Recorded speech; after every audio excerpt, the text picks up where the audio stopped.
did in yesterday's episode was complain, sound exasperated, frustrated, and everything else. Ron Hextall this, no identity that, where's Cody Cece? And I'm going to try to chipper it up a little bit today. Good morning to you. Good Tuesday morning. I'm Dejan Kovacevic of DK Pittsburgh Sports. This is Daily Shot of Penguins. Comes your way bright and early every weekday morning if you're into football and or baseball. I also offer up daily shots of Steelers and Pirates right where you found this. You know what's cool? Mike Sullivan is going to be the coach of the United States Olympic team in Beijing. That is exceedingly cool. Take it from someone who's covered 5 Olympics. There is no experience like being at the games. When you're there, the feeling is, whether it's real or not, it's a feeling that you are part of the biggest thing on earth. Because you see all around you people from all over the world. And I'm talking even about the Olympics that are held on your home continent. I've done an Olympics in Vancouver. I've also done Rio, London, Sochi, Athens. But they all feel that way. And for Sullivan to be chosen to represent his country, I'm here to tell you that that's not just a vindication of who he is and what he's achieved in Pittsburgh, but also of, I'm going to save that one. First, hear a little bit from Sully himself and how much this means to him. It's hard to articulate in words what this means to me to have the opportunity to be the head coach for our Olympic team in Beijing. I've had the privilege of participating in national events, both as a player and as a coach over the years. And it's always been such a great experience to put the USA sweater on and represent your nation. It's a distinct honor, and as I said, it's really difficult to articulate in words what it means. And I couldn't be more excited about this opportunity. Awesome, isn't it? Like, you can pick it up in his voice. I mean, he always sounds super serious anyway. Good hockey player, but there's something a little bit extra there. And I'm reminded of when Sullivan's predecessor here in Pittsburgh, Dan Bylsma, got that job when Ray Shero was the GM. How much legit pride, how overwhelmed they were with the honor of being chosen for that spot.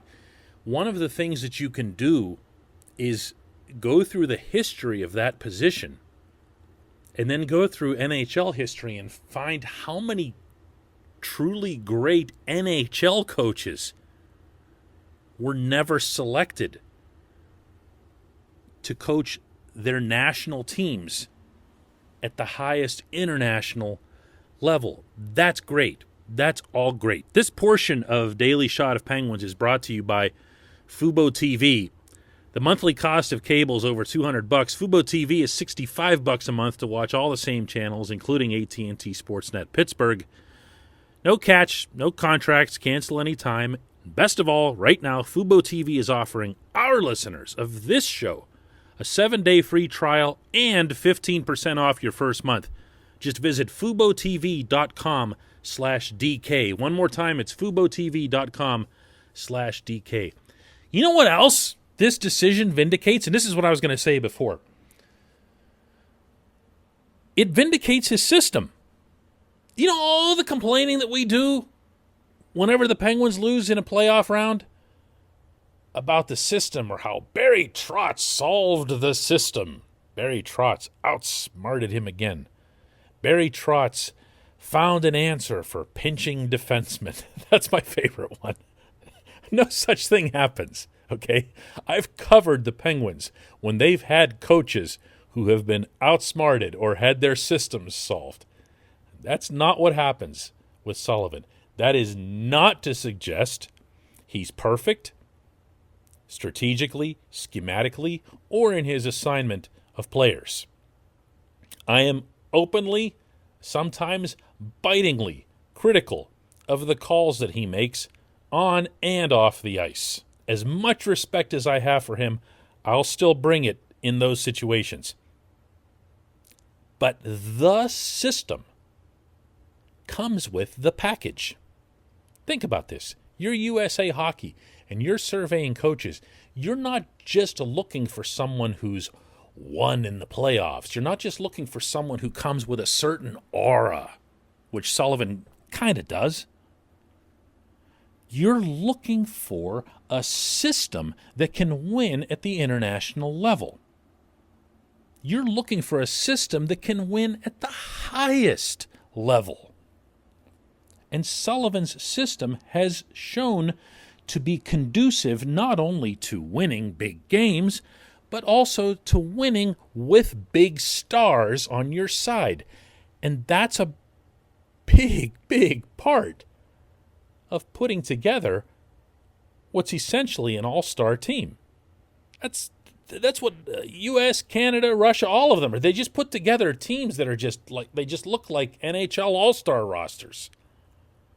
But you have to mold them into a hockey team, and you have to get them to the point that once you get to the later round robins and you start getting to the medal games, more likely the round robins still, you've got to be playing cohesive hockey. Like, you're allowed one mulligan over there. You can have your one stinker and say, oh, man, we still really got to get it together, fellas. This ain't it. You could have your game where you lose 5-2 to Slovakia or Switzerland or whatever it is, but you got to be able to bounce back from it in a raging hurry or you are sent flying home just like that.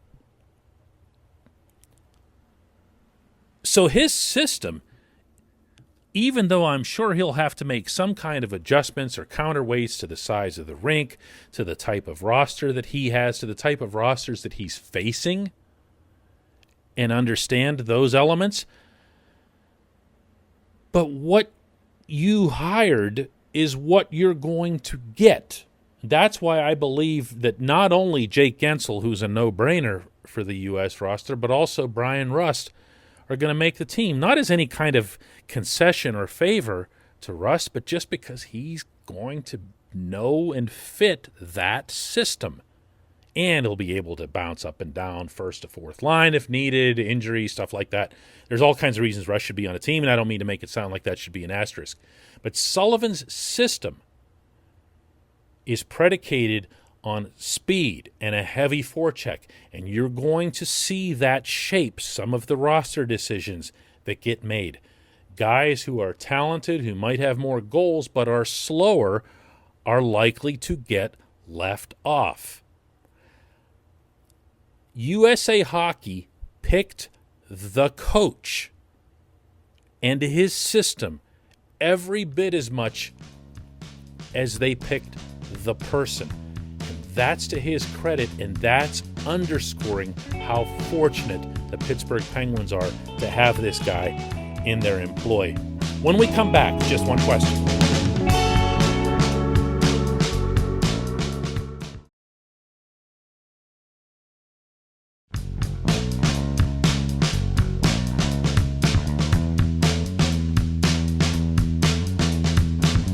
Back, it's time for Just One Question. That's brought to you on this program always by the good people at the Greater Pittsburgh Community Food Bank, where they are recommitted to providing food for all of our neighbors in need across western Pennsylvania. When I say recommitted, I'm referring to their recent rebranding, which you can read all about on their website, pittsburghfoodbank.org. Go there, check out the terrific video that they have explaining this. If you've ever given to the food bank, this will make you feel that much better about where your dollars have gone. Today's Just One Question comes from John, who says, do you think fans would still be panicking about the Penguins goalie situation if Casey DeSmith wasn't injured for the playoffs? You know what? That's a really good question.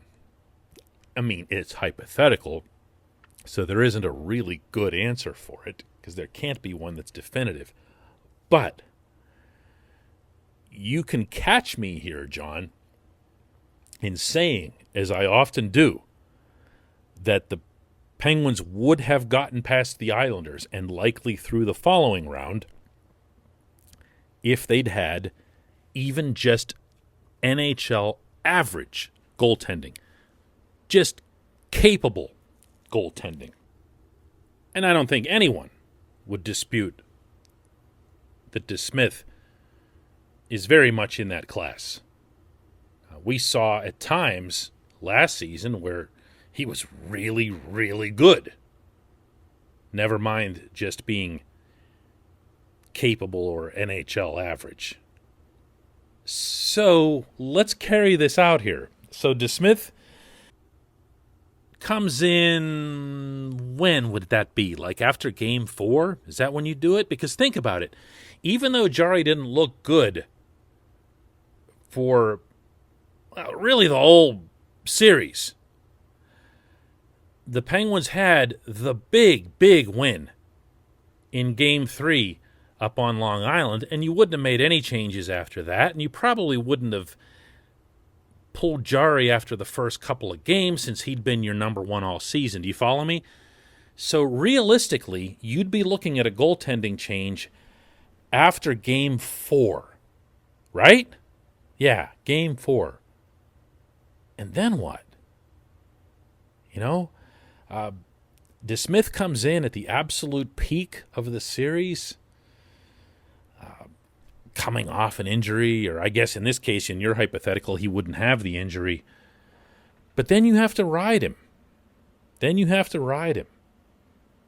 Because he's going to get you that series. I believe that. I'll stand by that.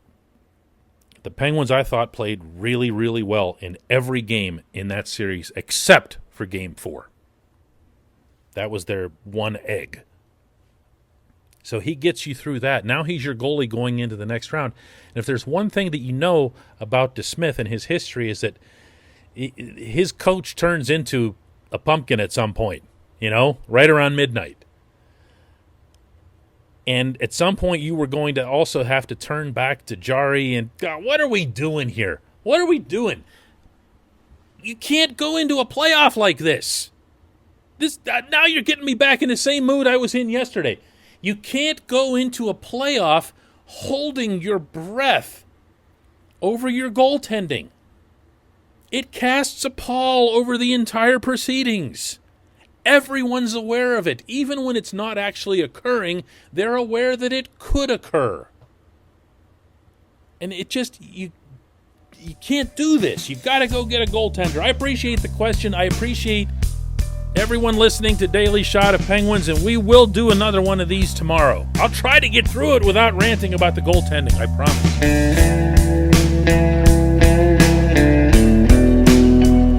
Hey everybody, thanks for listening. Please subscribe to our DK Pittsburgh Sports channel, and don't forget to hit the bell to get notified every time we post a new video or podcast.